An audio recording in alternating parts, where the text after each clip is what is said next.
Next speaker, also from the North 7th Street Church of Christ in Harlingen, Texas, Brother Wayne Lowry. Brother Wayne has been married to his wife Lacey for 19 and 3/4 years. Thought only my kids used the halves and quarters when they talked about time. He has 3 kids, Addison, Tegan, and Tripp. Brother Wayne's been an evangelist for 20 years and a deacon for 1 1/4 years. He's also the Chief Business Development Officer. Hit the wrong button. He's the Chief Business Development Officer for Frontier Direct Care, and he has never preached at a brotherhood meeting. He also wants you to know that he works gospel meetings. He books gospel meetings by referrals, usually because another evangelist has been booked up for 3 years. They'll call Wayne. But Wayne is a great recruiter and a great promoter, and he's an asset to the congregation. And again, we want to remind everybody that the Brotherhood meeting will be in Harlingen, Texas in 2024, and just want you to know that it's not that far. Say it with me, please. It's not that far. Brother Wayne Lowry will be preaching to us on setting the team. So I'm glad we've got that out of the way, and we can get right into business, and that is setting the team. I want to say I appreciate very much the opportunity of being here. I am a little disappointed my family was not able to be here with me this weekend, but they do send their love, and I do appreciate their willingness, my wife Lacey's willingness to lend me out from time to time as she keeps control of the fort. What an inspiring thought that we just heard about the mission. And I want to ask, and it's a rhetorical question. I'm expecting my answer. Why are you here? Why are you here today? Why did you decide to be a part of this meeting today? Is it because you've got friends here? Is it because you have family here? Is it because you thought you might be inspired and encouraged, but mostly just so you have something to do this weekend? Is that why you're here? Well, I hope not. I hope you're here because you saw the topic and you said, hey, I want to do something different. I want to see something better.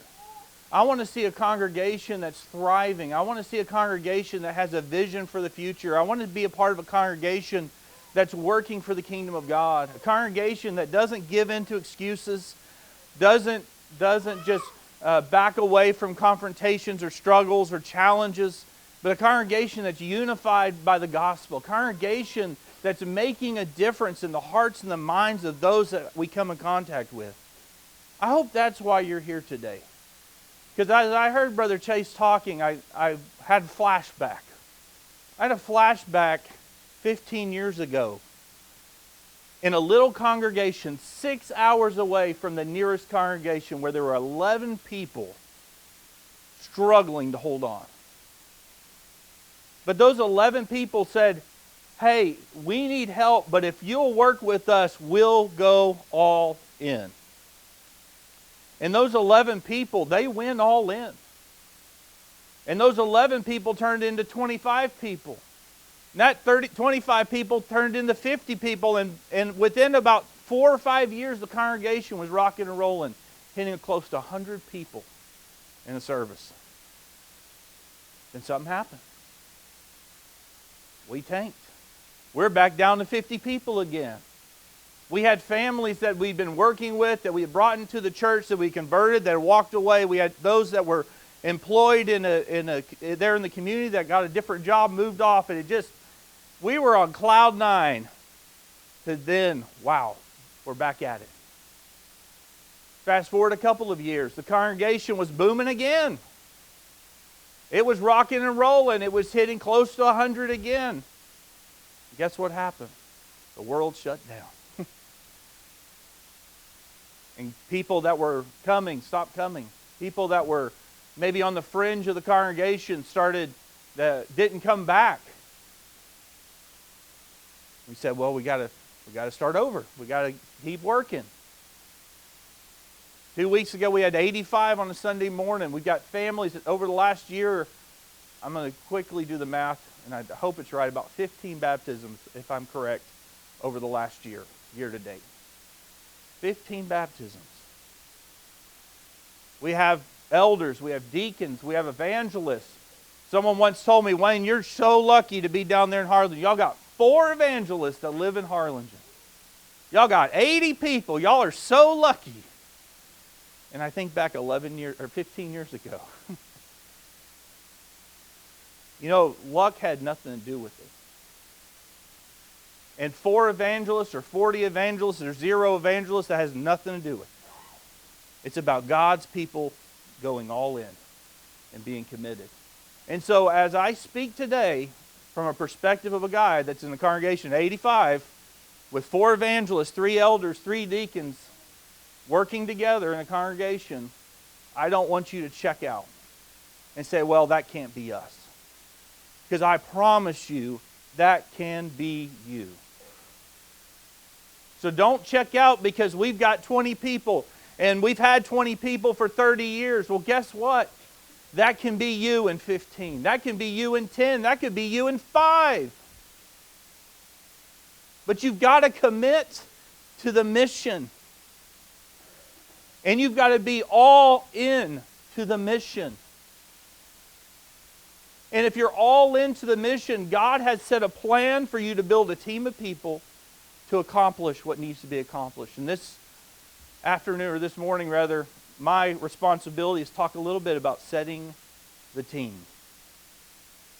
And I want to tell you, I've tried it a lot of different ways. And we'll talk a little bit about some strategy there at the end. But before we get into strategy, I wanted you to take some time to have an honest evaluation about your situation. I want you to be honest. Now, you may come in here with an attitude that, hey, we got it all figured out.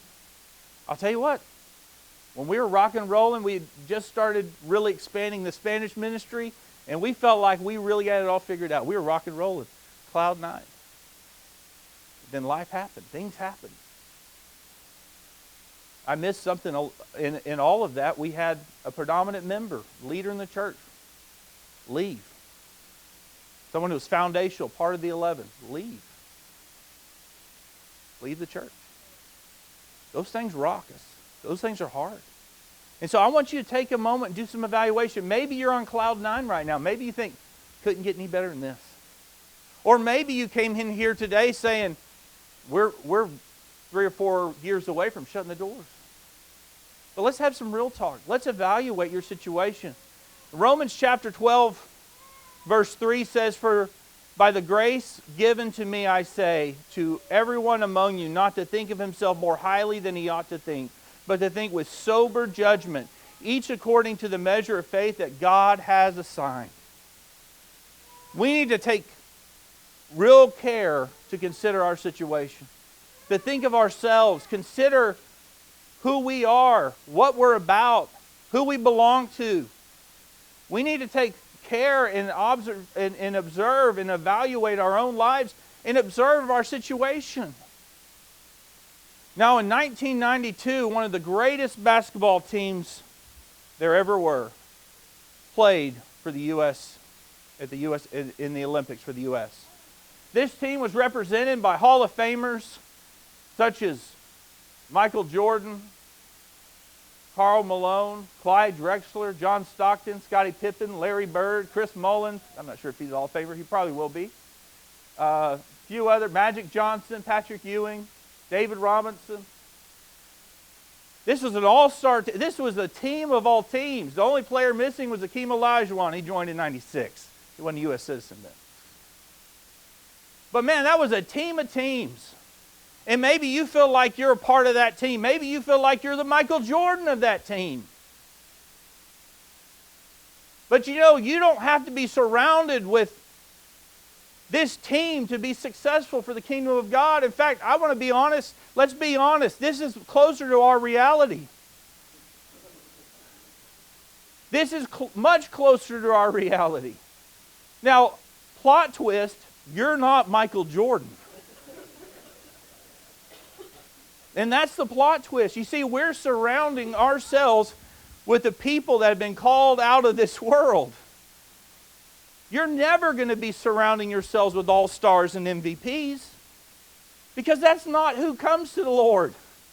We don't get the most talented people. Let's just be honest. We don't get the people that have dedicated themselves to self-improvement, to be the best of the best at all walks of life, because those people have found their God. And that God is the God of the world. We have surrounded ourselves with the lost and the broken who are seeking a Savior to redeem and to change us. So don't think too highly of yourself. Don't think you have to be surrounded by the most elite, because God has placed us in a place for His service. We don't have to be Elon Musk. We don't have to be the most successful or most intelligent or the best looking. Sorry, Jamison. But we can be what God has called us to be and submit to His will for His kingdom. You see, in Matthew chapter 9, verse 11 says, and when the Pharisees saw this, and this is speaking about when Christ came and sat with Matthew in Matthew's home after meeting Matthew. It says in verse 11, and when the Pharisees saw this, they said to the disciples, why does your teacher eat with tax collectors and sinners? But when he heard it, he said, those who are well have no need of a physician, but those who are sick. Go and learn what this means. I desire mercy and not sacrifice, for I came not to call the righteous, but sinners. I want you to understand, God has not called us to remain the way we were called. God has transformed us, called us to be renewed in a new life. He's calling us to change, but we need to be honest about where we came from. We need to be honest about our limitations, honest about our shortcomings. Chase talked a little bit about that already. I'm sure it's going to be a theme. God uses the broken. God uses the lame. God uses the sick for His purpose. So we ought not to think so highly of ourselves. We ought not to think that we are the MVP. We are tools and instruments for the use of God. So use those tools that He's blessed you with, but they're His tools in His honor and His glory. People start from different places and end in different places. I think about my situation. Growing up, my dad did not grow up in a strong Christian home, to be fair. I believe his parents tried at times, but he did not grow up in a strong Christian home. He was blessed to have made some Christian friends, Brother Ty, Brother Leland, Brother Joe Ray Winslow, and some others. And those Christian friends helped shape my dad. My dad tells stories about going to church and spending the afternoons at the Winslow's house. That made a difference in his life. My dad did not grow up in a strong Christian home. My mom was raised in a denominational environment. I kind of think of them as he brought the truth, she brought the Spirit. Because she was involved, she was engaged, and they fought and they argued about what to do. But they made a choice. They made a choice to submit themselves to God to raise a godly home. Now, is my dad flawless? No. If he were here, I would say it right here. He's not flawless. But he's a man that tried. He's a man that took a family that could have gone this way and brought them to here. So I stand before you a product of that. But I want you to know what I know. I'm flawed. But my goal isn't to stay where my dad brought me. My goal is to try to take my family that next step so that my kids produce disciples, so that my kids are stronger in the ways that I'm weak. Not that I've accomplished all things, but that they will then take that next step. And we need to remember, as we're working in the church and working with people that have problems, that they have lives and they have pain, that some of them are that first generation and some are raised in homes that are broken, homes that are not strong. And we need to have love and mercy, but not acceptance of staying in that state.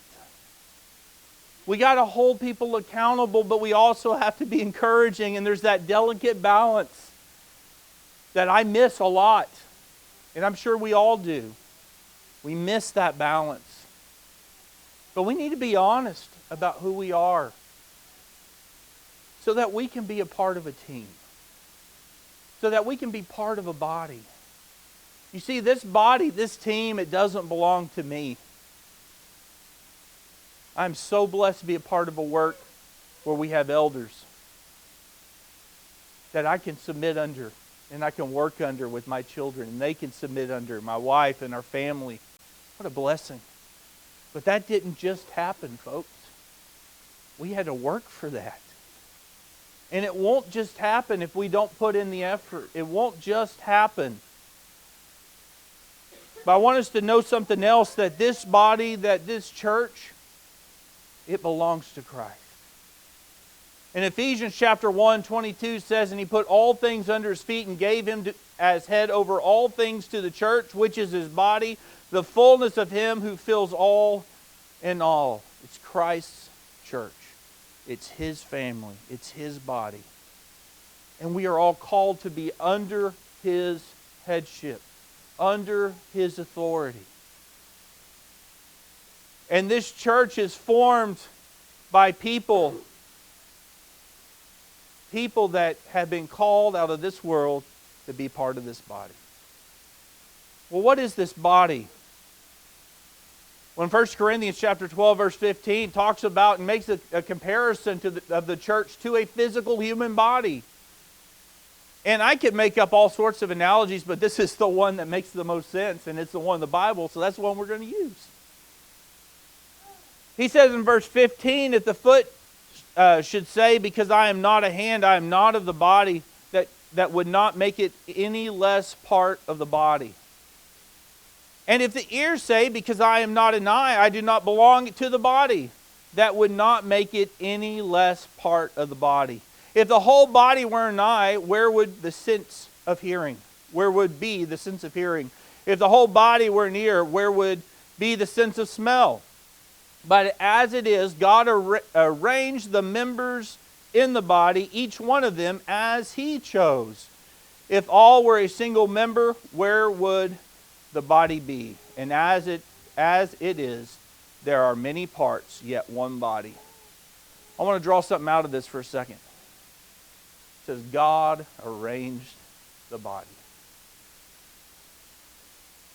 Do you feel like you don't have enough to bring to the table?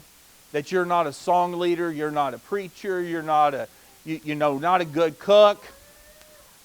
You can't sew for the needy, you can't, and you just can come up with every excuse. Well, if I were like this person, then I could do something. But I'm just not that person. God has arranged the body, and in that body that he has arranged, there is a place and a function and a use for you. Now, do we know what the spleen does? I don't. Truthfully, I don't know what most organs do. Let's just be honest. I work for a medical company, but I'm not a doctor. Okay, don't come show me a spot and ask me what it is. Okay, no clue. Don't know what a lot of those things do. And I'll be honest, there's a lot of things in the church that gets done that we don't see, we don't know, we don't observe, but are just as important as the person standing up there and teaching. Because you'll notice it when it stops. You'll notice it when it stops being done. When the AC burns up because the air filters haven't been changed in 3 years, you'll know somebody used to change those air filters. Those things need to happen in a church. Those things need to happen in the body. We need each other functioning, doing their part, doing our part to service the body. Now, does that mean that a body can survive without a hand or some fingers or some toes? Yes. Or legs? Yes. But will it be of full health? Will it be fully functioning? Will it be able to produce the same? No. You can live. Again, not a medical professional, but I believe it's true. You can live with one kidney. Is that right? You don't have to have both? I think that's right. Is that liver? Either way. There's some of these things that you can do with only one.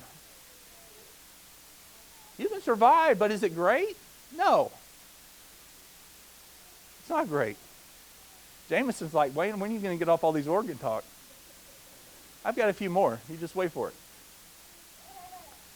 The point is this. God has placed you. You have a function. You have a use. If you don't know your function, you don't know your use, then you need to dive in, dig deep, communicate, discuss, talk, figure it out. I'll try to help you. There's people that try to help you figure out something that you can be doing for the kingdom because there's plenty to do. Romans 12:4 says, "For as in one body we have many members, and the members do not all have the same function. So we, though many, are one body in Christ, and individually members of one another, having gifts that differ according to the grace given to us. Let us use them. If prophecy in proportion to our faith, and service in our serving, to one who teaches in his teaching, the one who exhorts in his exhortation, the one who contributes in generosity, the one who leads with zeal, the one who does acts of mercy with cheerfulness." You know, if you're going to do an honest evaluation of yourself, you should also do an honest evaluation of the body of believers. Now, it's real easy to start sitting there and judging people and turning it to a judgmental thing. Please understand the heart of what I'm about to say. It's about being honest in our evaluations, not judgmental in our evaluations, not condemning in our evaluations. But if we look at a congregation, you want to build a team, it's important to know what you're missing. It's important to know where there's gaps. You know, if you're a professional basketball team and everybody's 7'3", but barely can run down the court, you're going to need someone to bring the ball up. You're going to need someone that's a guard. You're going to need someone with a different skill set. Doesn't mean that's not important to have a bunch of centers. But it's also important you have people that can move the ball around.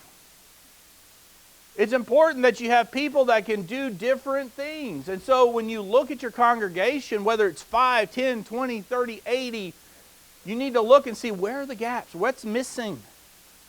Where can we add strength to in our number? How can we add and pull out value? Recently, we have a new member that's been meeting with us for probably a year or maybe a little more than a year. And, hadn't been with us long, and she said, I want to go to the Brotherhood meeting. And she got in the car, and we had our meeting last summer starting right after. So we had to go. We went all the way up to the Brotherhood meeting. We drove all the way down after on Sunday evening. And she drove all the way down, all through night to do this. Why? Because it was important to her. You know what else she did? She said, she went to the leaders and said, hey, I want to do more. I want to help. I want to serve. What about giving out turkeys at Thanksgiving? Sure. Let's do it. It's not one of those things where we sat around and said, hey, let's have a turkey ministry. But she said, hey, this is something I'd like to do. And we said, hey, let's do it. And so she gathered up resources. She got a team of people, and we put together these baskets, and we took them out to different families and blessed different families. And you know what? One of the families that was blessed was a member of the congregation. You know what that member of that congregation, that family congregation is now? They're more active. Now, I'm not going to say strictly because they were given a turkey, but I guarantee you that had influence. People studying with their family, that has influence. People having them over for lunch, that has influence. It all works together. But she initiated something that made a difference. Look for the gaps in your team. Figure out what might be missing so that you can build around that, evaluate that, and help strengthen the team. So, we talked about the mission, and I want us to always be mindful and focused, even as we go through this talk, what the end result mission is. But in the specific case of a team, I want to talk about casting a vision around a team and a vision of what the body could look like. Because we have that cast for us. We don't have to come up with this, folks. Jesus cast his vision. He's the head. And he says in Ephesians 4:16, from whom the whole body joined and held together by every joint in which it is equipped, when each part is working properly, making the body grow so that it builds itself up in love. You want to have one takeaway? You want to have one thing you walk away from in this lesson? Let it be this verse. This is Christ's vision for your church, for your congregation. A congregation where the whole body is joined together, unified, working together. The body's being nourished from every joint. Every pathway through the body is being nourished so that the tips of the fingers, the tips of the toes are receiving the same nourishment as the core. That it's equipped, that it's capable and given the resources and tools to go and do the things that it needs to do. And that it is growing, but not just growing in number, but growing properly, building itself up under the banner of that mission of being a disciple that makes disciples. So cast a vision around this verse. Sit down with your team and put a vision around this verse. How do we cast this vision to the congregation? How can we share this? How can we make this so much a part of who we are that when a visitor comes in, they don't have to ask, is this a friendly church? Is this a helpful church? Is this a congregation that loves each other? They just know. And we do that by building a culture around this vision. Now, that term culture may mean a lot to different people. So I want to read a definition so you can kind of have this stuck in your mind as we go through this. What is organizational culture? Organizational culture is the collection of values, expectations, and practices that guide and inform the actions of all team members. Think of it as a collection of traits that makes your company, congregation, what it is. A great culture exemplifies positive traits that lead to improved performance, while a dysfunctional culture brings out qualities that can hinder even the most successful organization. So we're talking about here a collection of values, expectations, and practices. And when these things are together, your culture is a summation of those things. And each congregation is going to have its own unique culture. The culture that might work within your congregation may not work in another congregation. The beauty of how God's church is organized. What works in one place may not work in another place. But you need to think about the culture, those traits, those concepts, those things that make you you. And that body needs to have the culture that makes it unique and uniquely Christ. So we need to build a culture around this vision of being a unified body. How do we do that? Well, a couple things. Romans 15:5-6 says, "May the God of endurance and encouragement grant you to live in such harmony with one another in accord with Christ Jesus, that together you may with one voice glorify the God and Father of our Lord Jesus Christ." This is talking about living as one, not being a group of individuals. It is so easy to be pulled off into our own cubby. So easy to be pulled off into our own selves. We can't be individualistic. We've got to be communal in our thoughts. We've got to be living together. Living together as one in a body, not just a bunch of individuals who just happen to get together a couple times a week to sing some religious songs. That's not what the church is called to be. But we're to be living together as one, being unified in this way. But you know what's a destructive force against that kind of culture? Rogue agents. A rogue agent. And I can tell you, I've been a part of the congregation, and any congregation, our congregation, we had rogue agents. We had rogue agents. I can't think of any right now. But we have had rogue agents. What is a rogue agent? A rogue agent is someone that just does whatever they want to do. They're not following a plan. They're not part of a team. They've got their own agenda. They've got their own priorities. They've got their own goals. And they're going to be in the body, but they're just causing chaos. Because if the congregation organizes something to do, they're not going to be there, but they're going to want to demand everyone come do the thing that they want to do. That's a rogue agent. That's not someone that's part of a team. We need to be of the mindset that we are submitting and working together, living together, that we're not just going to do what we're going to do, but we're going to work together to fulfill the mission. Build a culture around that vision. Build a culture around the concepts found in 1 Corinthians 12, 21 and 22. The eye cannot say to the hand, I have no need of you. Nor again the head to the feet, I have no need of you. Of the contrary, the parts of the body that seem to be weaker are indispensable. We need to build a culture in our congregations that's inclusive. Now let me be clear. I'm not talking about being inclusive of the world and the worldly ideas and concepts, but I'm talking about promoting a culture where those that are outside look in and want to be a part of that. They see something unique about the culture and they want to be included in that culture. We're not to be exclusive in the sense that we're off-putting to those that might want to join and be a part of that body. We're to be a hospital of sinners, they might say. But you know what? You know what happens in a hospital? People get better. They recover. That's the purpose of a hospital. Not that they were sick in perpetuity. And sometimes we use that as an excuse. So, well, we're just a hospital of sinners. Well, that doesn't mean everybody needs to stay sick. It means we need to get better. And that should be the culture that we have as an inclusive culture that's inviting, brings people who want to be a part of that culture, be a part of that team, but not to remain as they were, but be transformed and changed as Christ would have them to be. 1 Corinthians 1:10 says, I appeal unto you, brothers, by the name of our Lord Jesus Christ, that all of you agree, and that there be no divisions among you, but that you be united in the same mind and the same judgment.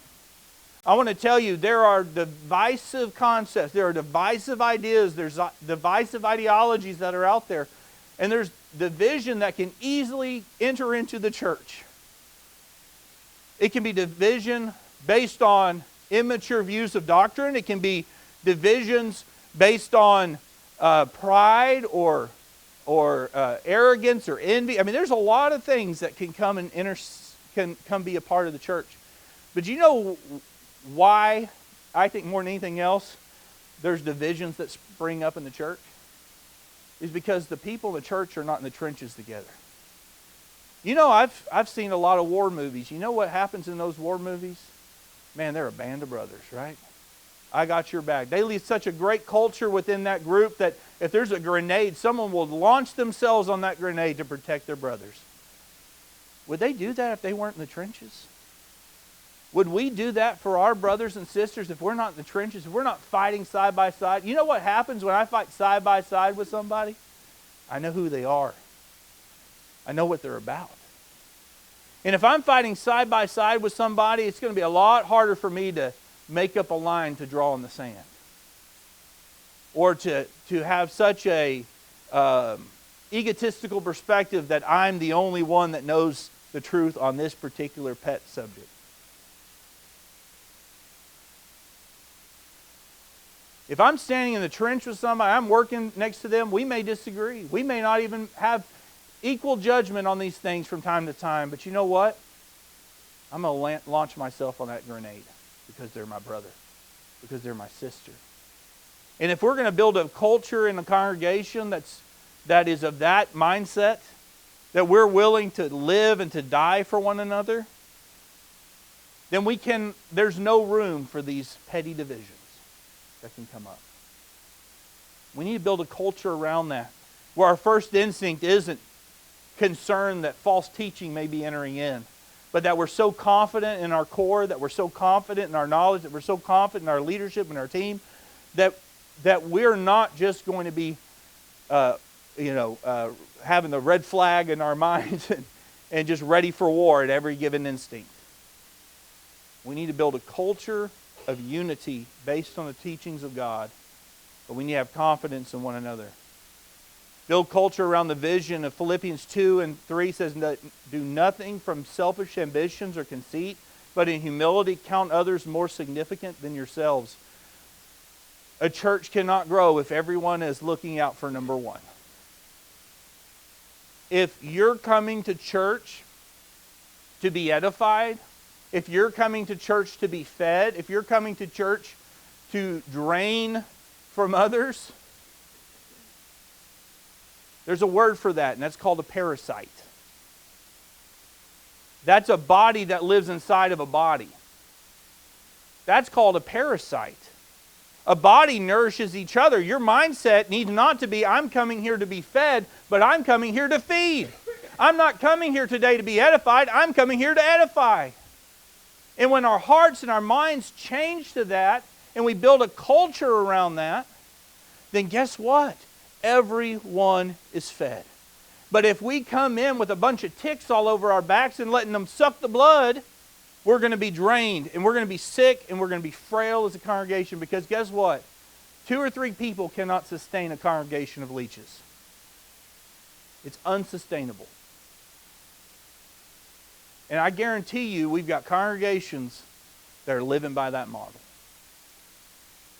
And maybe it's your congregation. And if that's the culture that you've allowed to exist, it's time to pick off those ticks. It's time to pull off those leeches. It's about to transform the body to resemble the culture that Christ has called you to live in. And if you can't do that, shut the doors. If you can't do that, then that church is already dead. And guess what? I ain't going to the funeral. Are we going to man up?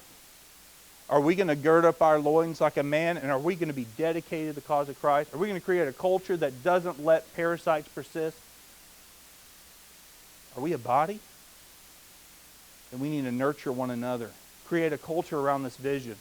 Must serve each other first. That has to be our mind. A culture that says, give, and it will be given to you, good measure, pressed down, shaken together, running over, will be put into your lap. For with the measure you use, it will be measured back to you. Or the point is this: whoever sows sparingly will also reap sparingly, and whoever sows bountifully will also reap bountifully. You got to create a culture that says you've got to buy in. Because if you're not sowing bountifully, you're not going to reap bountifully. Show me a congregation that's all in, that has buy-in from the congregation, that's declining in attendance and declining in contribution. Now, we talked about those are not that's not the mission, but those things are evidence. You know, you look at somebody and they got a fever and they're sweating and they got a high temperature and all those things. Yes, they may have just been at church last night during the singing. Or maybe they've got the flu. So it could be something we might misdiagnose, right? We don't know necessarily, but what we know this is most often than not, if someone's in that condition, then they're sick. And we can see the fruit of that sickness in the way the congregation conducts itself. If we're sowing bountifully, God reaps with increase, or God blesses with increase. That's a fact. It may not be visible in large ways, and we'll talk about goal setting in a minute.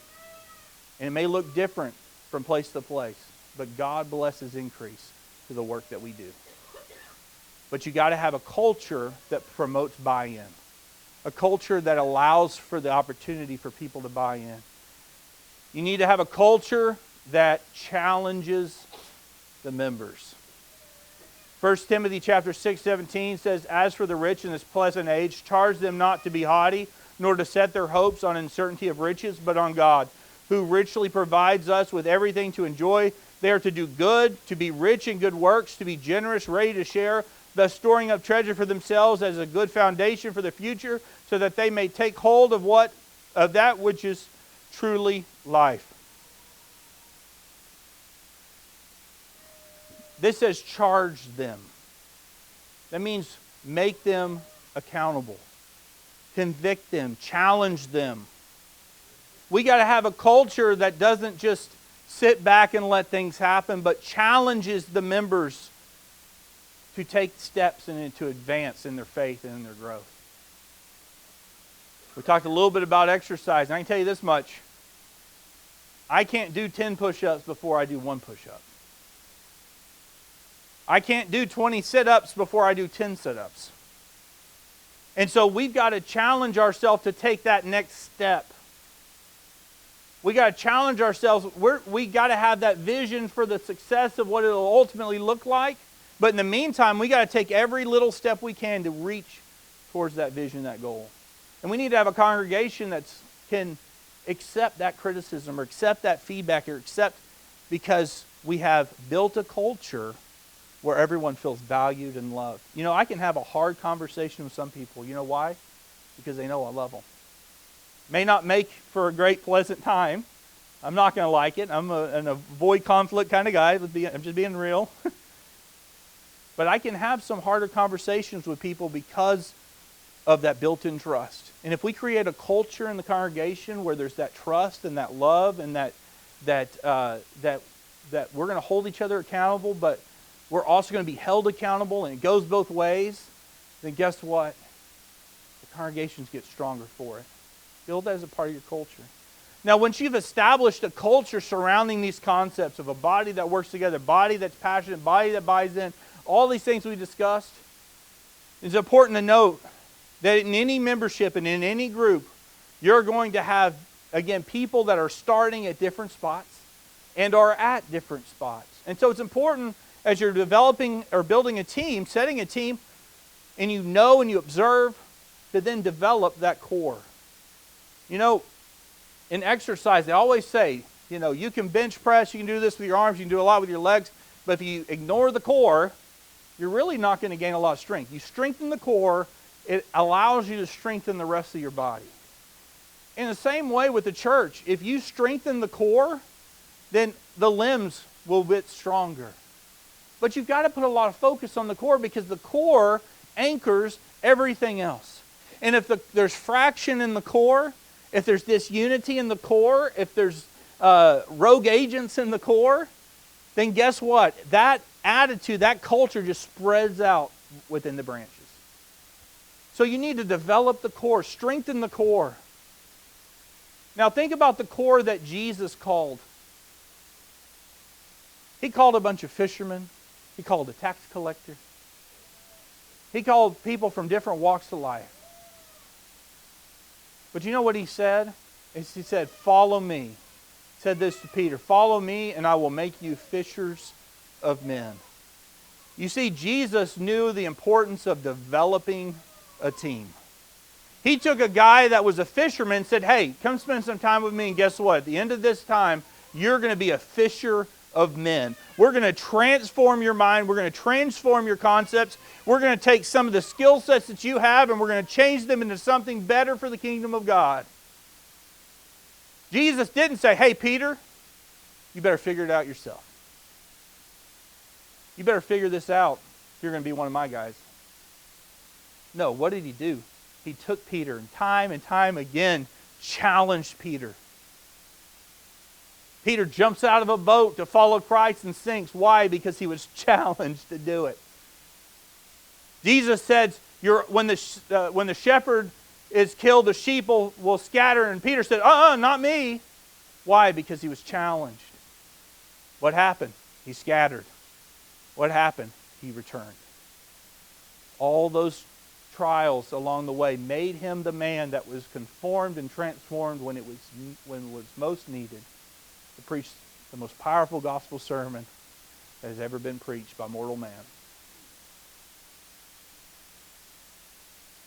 Jesus developed his team. He took people from all walks of life that were flawed and frail, and he made them into a core group of 12. And let's be honest, we're going to develop a team of people, and they're going to be a team of people that are flawed and have errors. And guess what? Some of those people are going to be like Judas. And they're going to be a part of the team. They're going to be so much a part of the team that when Jesus said, one of you is going to betray me, they all said in the chorus, who, me? You know, it's not like the cartoon strips where Judas is over there with the money, you know, looking all greedy and everybody just knew, oh, you're talking about Judas, right? Judas, that's what we're talking about, right? No, because he was just one of the guys. He was just one of the guys. They didn't suspect Judas over anybody else. And we're going to develop a core, and sometimes that core will disappoint us. But we got to get to work, and we got to develop this team, because guess what? Time is against us. Someone told me years ago, if you ain't growing, you're dying. Now, I'll tell you in church work, if you're not growing, You're dying. Time is against us. We must work the works of Him who sent us.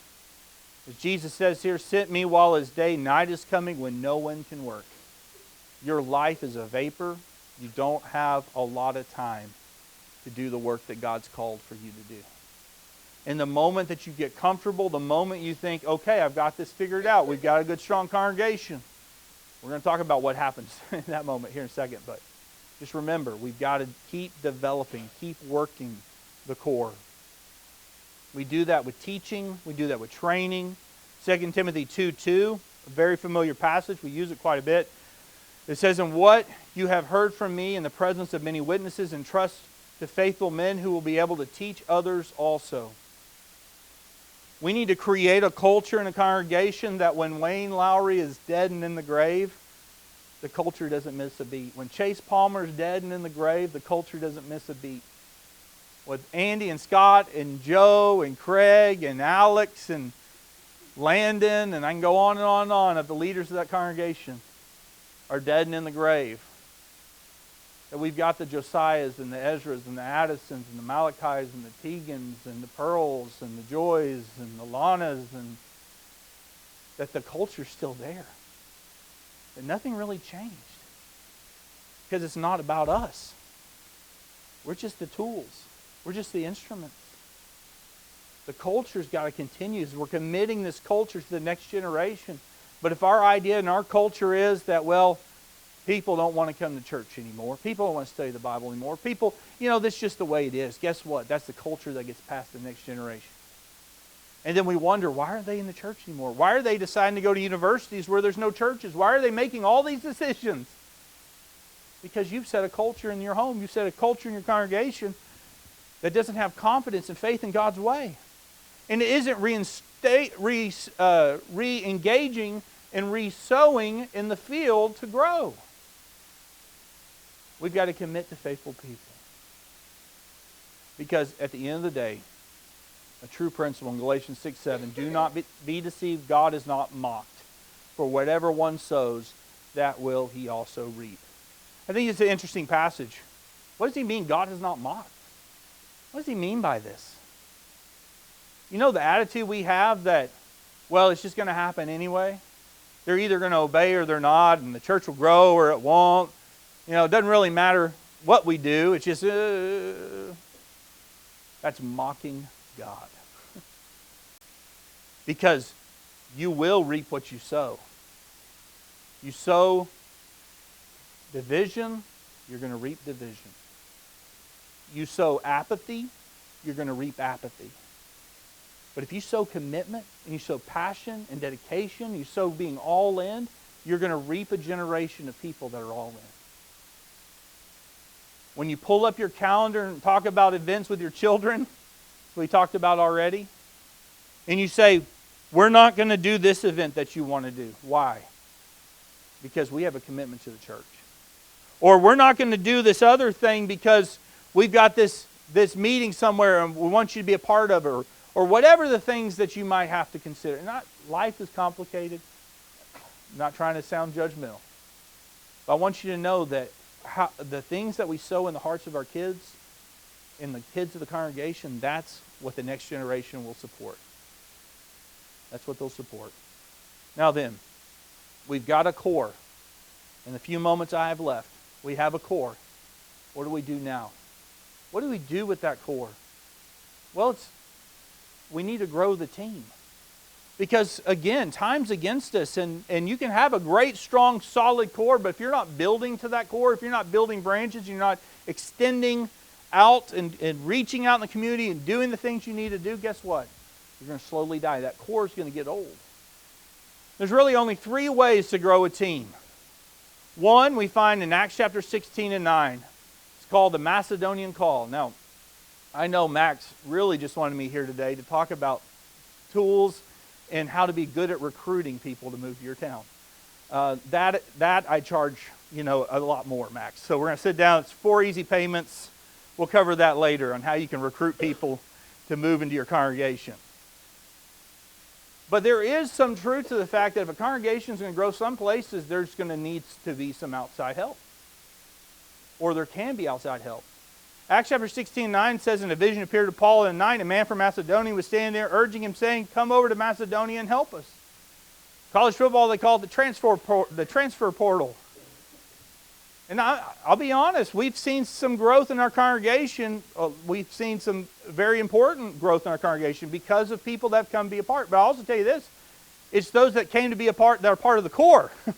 We've also had people that have transferred down to Harlingen that were not transferring in to be part of the core.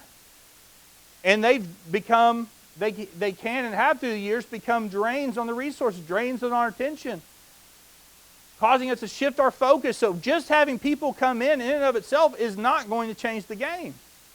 You want to change the game, you got to change the culture. So that when people come in, they buy in. But if you don't have a strong core, we had people come and go. But that hadn't helped the roots of the congregation. It's the ones that have come to be a part of the core. That's what's helped. So, you want to grow a team? Yes. That might mean 2 congregations coming together as one. It might mean having an evangelist come and work in your congregation. It might mean a number of things, but I can tell you this. If you're just sitting there waiting for the white knight to appear to solve all your problems, then you're missing the point. The reason why Chase went to Gallatin, the reason I went to Harlingen when there was 11 people 15 years ago, was because there was a culture already established that said we want to make a difference. So if you're just sitting for a white knight to come and tell you how to create culture, a white knight to come in and save your day, guess what? It ain't going to happen. I ain't signing that letter. I'm not going to send my money to support that concept. Being honest. Real talk. I live far enough away, I can have real talk and get on a plane. Another way you grow the congregation, the way that I think is the most biblical and the most sustainable and the best, is to be a congregation that grows through outreach and through evangelism. We've seen substantial growth in the congregation through the years because of evangelistic efforts. 1 Corinthians chapter 3, verse 6 and 7 says, I planted, Apollos watered, but God gave the increase, so neither he who plants nor he who waters is anything, but only God who gives the growth. We talk about different talents and skill sets. I'm going to talk about me and Chase for a second. We're a lot alike. Probably, if we're going to be honest, we sit down, we write out probably 80% alike. There's probably about 10% where there's a little crossover. 5% where it's a little like this, but there's another 5% where we are polar opposites. And there's times where I drive him crazy with the way that I approach things, and there's times that he drives me crazy with the way he approaches. But you know why it works? Because I look at this passage here, and I see 2 laborers have 2 different roles in the conversion of a soul. I'm much better at that first 30% of the task. I'm much better at sowing. I'm talking about my skill sets. I'm a better sower as a person. I can sow a lot of seed. But you know where I struggle at times? Is being a good waterer. I'm not so good at taking the thing that was first planted and bring it along a little further and lead it to that conversion. Sometimes we have people, I've done it. I've been that whole process, and it's taken years sometimes. Brother Chase has some other talents. One of his talents, he's very good at watering. He's also good at seed. He's one of those 5-star athletes. What can we say? But he's really good at watering. He can take someone that's got some direction, and he can steer them in short order, make great progress. That's a strength. In your congregation, you may have the same kind of dynamics between different individuals. At the end of the day, you know who that convert belongs to? Not Chase, not Wayne. It belongs to the Lord. So use your talents in your team, work together as a body, figure out your roles, to then reach out and bring people to the Lord. And third, and not just because of our conversations last night, you can also be fruitful and multiply. I read an article, I think it was yesterday actually, on an airplane, talking about by 2035, there will be more Muslims in the world than Christians. Identified Muslims to Christians. Why? Because of birth rates. That's how they made their analysis. You know, we think about growing a team, growing a congregation. If we have people that are so concerned about living the carefree life and not replanting in their own backyard, then it's going to hurt the church. Now, we try to have more kids than the people that we had. So we have 3. So Lacey and I died, we got 1 extra. So if one of our kids moves off, we'll be fine. We'll break even. But the goal is to have some more of these 7 and 8 member families, to be a part. Why? Because we recognize the value of what raising a godly home in a congregation can do to the continual success of a congregation. I look out in congregations that are in 3rd and 4th generation of leaders, and I look and see congregations who raise godly family after godly family. Yes, they had evangelistic efforts, but they also have a lot of people that just raised their families there and grew up and raised their families there. That's a part of growth. We got to be honest. We can't ignore it. But we also need to make sure that these children are planted in the church. Psalm 127, 3 and 4, behold, children are a heritage from the Lord. The fruit of the womb is a reward. Like arrows in the hand of a warrior are the children of one's youth. Ever think it's funny he doesn't say swords? You can only hold 2 swords. You can hold a lot more arrows. If you have a lot of children in your congregation, then there is an opportunity for those children to grow up and raise more families. But sometimes we find ourselves without that. We were that way in Harlingen about 8 years ago. Lacey and I looked at each other and we said, you know what? We're going to have to figure this out quick, because I'm not going to raise my kids to be the only kids in this congregation. And we were tempted to make a move on that fact.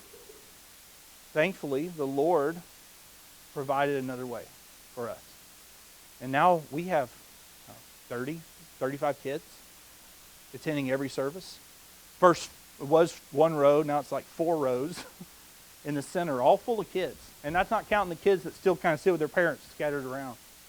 There's a lot of kids. And I pray about 3/4 of those will stay in Harlingen. We'll send 1 to Shawnee, but that's about it. That's all I'm going to do. That's all I'm committing. Sorry, College Park. We need to grow the team, and those are the 3 ways we can do it.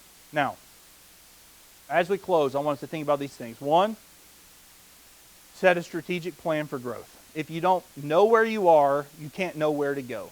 But set a vision, set some goals. What do you want your congregation to look like in a year, 3 years, 10 years? Knowing this, that we don't know what tomorrow may bring. We don't know. This is not about trying to be God of our own destiny or God of our own direction or God. This is about having some thought to how we're going to be strategic in our efforts to serve God by giving Him the ultimate say and authority over all things that happen. Okay? I hope I'm clear in that. But set some strategic plans. Where you would like to see the congregation, pray for God's guidance, give God and submit to God's plan accordingly. But think about it. If you're not thinking about it, it ain't going to happen. Your team will be tested. James chapter 5 and verse 11 says, behold, we consider those blessed who remain steadfast. You have heard of the steadfastness of Job, and you have seen the purpose of the Lord, how the Lord is compassionate and merciful. You know, Job was attacked for doing the right thing and being the right man. That's why he was attacked. And guess what? If your congregation is rocking and rolling and you're doing well and you're converting people and you're being a light in the community, guess what? Attack is on its way. It's not an if, it's a when. If you go, oh, well, we have peace in our church. We don't have any problems. Nothing's ever, then your church is in real trouble. Because Satan's ignoring you. Because he doesn't believe in you. He's going to attack the congregations that are putting forth effort. He's going to attack the congregations that are making a difference. Because those are the ones he needs to worry about, not the ones that aren't doing anything. That are just enjoying their peace and safety. We need to recognize that your team will be tested, your team will be tried. 1 Peter 1:7 says, so that the tested genuineness of your faith, more precious than gold that perishes, though it is tested by fire, may be found to result in praise and glory and honor at the revelation of Jesus Christ. Our church is great. We never had any problems. Guess what? then be prepared to be burned away. You won't last. Satan's coming on the attack. Be prepared. Your team will be tested. And if you prepare your team to be tested, you build a culture, you will be able to sustain that test. You'll be a team that it says in James 1, 2, and 4, that can count it all joy, my brothers, when you meet trials of various kinds. For you know that the testing of your faith produces steadfastness, and let steadfastness have its full effect, that you may be perfect and complete, lacking in nothing. You're going to be put to the test. You will be attacked. Your team will be attacked. They're going to look for any little gap to drive a schism and a division within your leadership and within your core. So be on guard. Don't give in. Work for the kingdom of God. Thank you for your attention.